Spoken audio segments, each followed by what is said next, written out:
మొరాకోలో evening అవ్వగానే కామన్‌గా road పైన స్ట్రీట్ ఫుడ్ కనిపించేది ఏంటంటే ఫిష్ ఫ్రై అనమాట. సో, నేనెప్పుడూ ట్రై చేయలేదు. కొంచెం స్మెల్ కుక్ చేసేటప్పుడు డిఫరెంట్‌గా అనిపిస్తది. నాకు ఆ స్మెల్ పడదు. అందుకని ఎప్పుడు ట్రై చేయలేదు. ఈరోజు భీమ్‌కెళ్ళాను. భీమ్‌కెళ్తే భీమ్‌కి అపోజిట్‌లో చేస్తూ ఉన్నారు. సరే ట్రై చేద్దాము అని వెళ్ళి ఒక 2 ఫిషెస్ తీసుకున్నాను. అలాగే అక్కడ బజ్జీల్లాగా ఉన్నాయి. ఆలు బజ్జీలాగా. ఏంటివి అని అడిగితే అవి కూడా ఫిష్‌వే. ఫిష్ బజ్జీ అనమాట. సో, అవి కూడా కొన్ని తీసుకున్నాను. అలాగే వచ్చే దారిలో మా ఇంటికి నియర్ బైలో ఒక పరాటా షాప్ ఉంటది. సో, అక్కడ ఫుడ్ బావుంటదనమాట.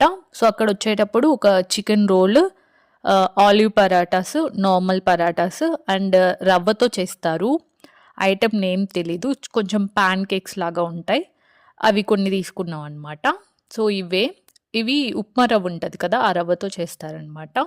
సో, ఇవన్నీ తీసుకొనొచ్చాను. సో, ఇవి నార్మల్ పరాటాస్ ఇవన్నీ మేము రెగ్యులర్‌గా ట్రై చేస్తూ ఉంటాము. ఎప్పుడైనా బయట తినాలనిపించినప్పుడు. సో, ఫిష్ అనేది ఫస్ట్ టైమ్ ట్రై చేస్తున్నాను. కుకింగ్ ప్రాసెస్ అయితే ఏం లేదు. జస్ట్ సింపుల్‌గా చేసేసారు. కొంచెం బియ్యపు పిండి చల్లారు ఫిష్ పైన. ఆయిల్‌లో డీప్ ఫ్రై చేశారు. అంతే ఇంకేం లేదనమాట. సో, ఫిష్ అయితే సాఫ్ట్‌గానే కుక్ అయింది. బావుంది. టేస్ట్ కూడా. ప్రైస్ వచ్చేసి అరౌండ్ 15 దిరమ్స్ చెప్పారు ఒక ఫిష్.